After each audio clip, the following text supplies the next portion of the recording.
Hey there, we're going to do some Panantukan in this clip, and Panantukan is boxing, Filipino boxing, and of course it's more aimed for self-defense than for actual work in the ring.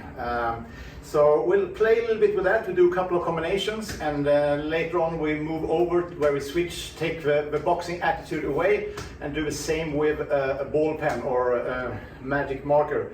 So we just take the combinations from Panantukan and then we put them in a little bit more of self-defense applications there. So the first one, we're going to go fairly quick on this. So the first one, we have a defense we just call the shield. And again, that's not aimed for the ring or when you're prepared for defense or anything. It's more like you get a surprise attack and you just have to react with that. So you're not going to cover everything there, but you cover the most essential areas. So we just do that, and then we're going to follow up after that shield. We're going to utilize the thigh hand, and we're going to do a cross hook cross combination there. So we'll just try it a little bit. So we do a shield, thigh hand, cross, hook, and cross. And we do that from the other side. So surprise attack, shield, and the cross hook cross. One more time. So surprise, bam, bam, bam. That's it.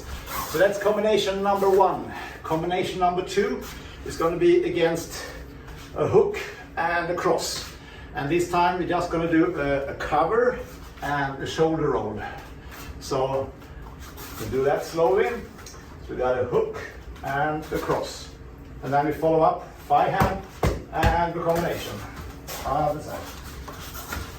So again, cover, roll, thigh hand, and the thigh hand, for practice you can put it in the chest, you can put it on the pad, but application wise it should be straight to the face, and then you follow up with some kind of punch. So it's just a distraction and then you go for it. We do that combination again.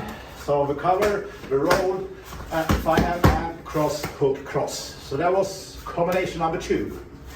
Number three, we reverse the attack. So it's going to be a cross and a hook, and the defense going to be a dodge and the bob and weave. Ready? Of course, nobody's ready. So we do a dodge, we do a bob and weave, and then we have overhand, uppercut, overhand. So again, the dodge, bob and weave, overhand, uppercut, overhand. And while doing the bob and weave, we do a little distraction, like an uppercut in the stomach. It's not going to be a high score on that one, but it's a little bit of a distraction when we load up the overhand. So one more time, dodge, bob and weave, overhand, uppercut, overhand, and then out of line as always. Combination number four is going to be against jab and cross. And this time we're going to do a parry, and we call that Xing, or some people call it the scissor. So you parry, X, thigh hand, and then we do the same combination like we did. Ready? Jab, cross, thigh hand. Oh, there we go. Again, jab, cross, thigh hand, bam, bam, bam. So after the Xing, you just do the thigh hand straight to the face. So you want this person who's punching get a little bit off the line by being distracted with a hand in the face. And then you also load up the combination. One more time on that one. That's it. So that's four combinations. Do all four. You ready? So we do shield first, and we do a cross to cross, and then we do a cover and a roll, and cross to cross. And now we do dodge and the bob and weave, boop, and overhand, uppercut, overhand. And now we do parry and an X, boom, bam. So that was the four combinations. And of course you play with them a little bit more, but we're going to take the pads away. And can you grab that pen over there, please?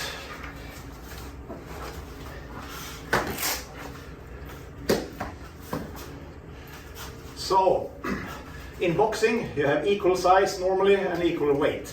In self-defense, it's rare that it's going to be equal in any way at all.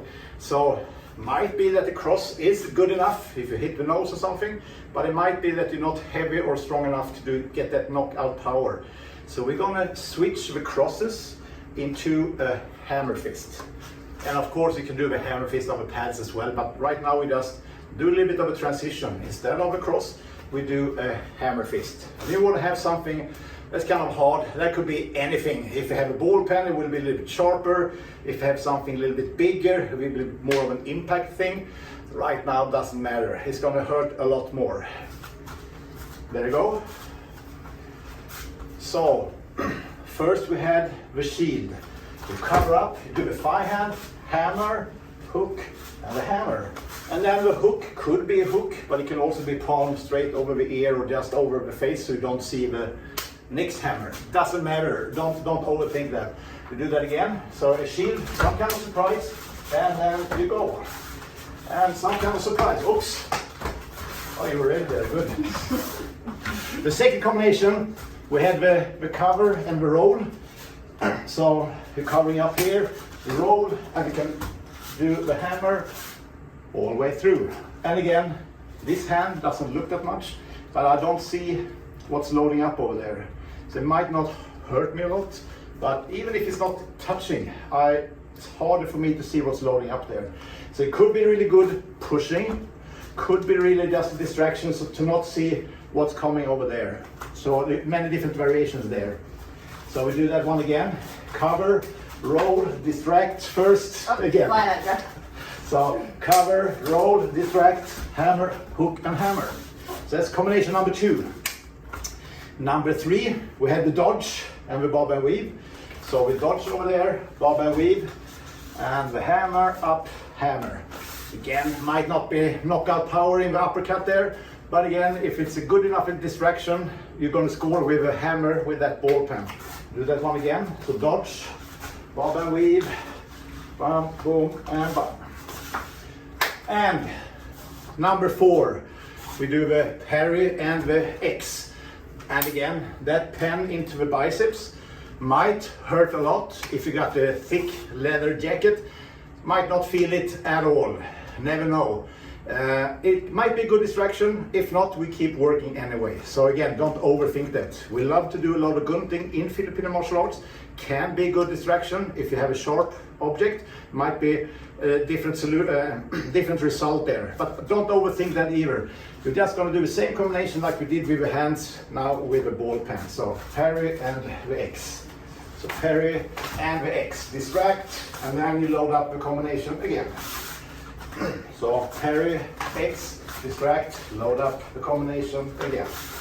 And also I'm going to steal this pen a little bit. You got gloves there. So the jab, you might just want to use it on the first punch, and you might not have the same focus for the second one. So if I move and do this one properly, I might not get the second one. Again, no guarantee, but it might be an option to already there demotivate and then load up for the second one there. So hit on the first, the second, distract, and now time to score. From this side, one more time, boom, boom, distract, bam, bam, and bam. You can do all 4. The shield and a hook, cross hook, or a hammer, hook, hammer. So shield, hammer, hook, hammer. And now we do the cover and the roll, cover, roll, thigh hand, and the hammer. And now we do the dodge and the bob and weave, dodge, bob and weave, and the hammer. And now we do the parry and X, parry, X, distract, hammer, up, hammer. Okay? Oh, you won. So that's just some ideas from Panantukan. You can do them on pads, you can focus on doing a proper cross, or you can switch the cross into a hammer fist. And application wise, that can be anything you can grab a hold of. If that's a cell phone, ball pen, or something more impact, doesn't matter. But it can even out the odds if you're a lighter or smaller person to get a little bit more of that knockout power. Thank you very much. Hope you enjoyed that. Take care.